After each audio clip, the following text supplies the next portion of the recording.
La question, c'est d'abord où est-ce qu'on met la limite. Alors, si on demande aux gens, est-ce que vous croyez que le monde a été créé en 7 jours? Ils disent non, non, sûrement pas, c'est une image. Bon, ok. Alors, le déluge, vous y croyez? Les deux lions, les deux girafes, les machins, etc. Non, c'est une image, d'accord. Alors, Moïse qui coupe la mer Rouge en deux, c'est vrai? Ben peut-être qu'il y a eu quand même un phénomène naturel, c'est peut-être pas vraiment un miracle, etc. Bon, très bien, on continue. La naissance de Jésus, alors on commence à moins rigoler. Déjà, la naissance de Jésus, fils de Marie, est-ce que c'est vrai? Alors là, la moitié des protestants, d'après mes statistiques, la moitié des protestants croient à la naissance virginale biologique et d'autres n'y croient pas, disent que c'est une image spirituelle. À peu près moitié-moitié.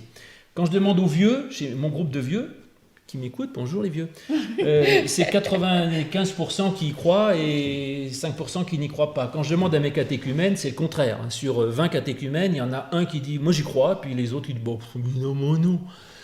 Il parle comme ça à 15 ans. Bon, pas les miens, je sais mieux que ça, les miens. Alors bon, admettons là-dessus, après on dit, est-ce que Jésus a vraiment marché sur l'eau? Est-ce qu'il a changé l'eau en vin? Peut-être, bon, admettons, etc. Bon, maintenant, est-ce qu'il est vraiment ressuscité en chair et en os? Alors là, ça rigole déjà beaucoup moins. Hein. Là, ça rigole moins. Là. Ensuite, est-ce que Pierre a vraiment ressuscité, je ne sais pas qui, là, dans les Actes des Apôtres? Bon, peut-être pas. Et celui qui est tombé de son balcon parce qu'il s'est endormi, parce que le sermon de Paul était rasoir, c'est ça? Oui. Dans les Actes, comment? C'est qui? C'est Eutyche. Ah oui, c'est ça. Paul faisait un discours tellement long que le type il s'endort sur son balcon, il tombe par la fenêtre. Paul se sent coupable, du coup il le ressuscite au nom de Jésus-Christ. Bon, enfin bref, voilà. Donc tout ça pour dire que tout ça, ce sont des détails, des variantes d'interprétation.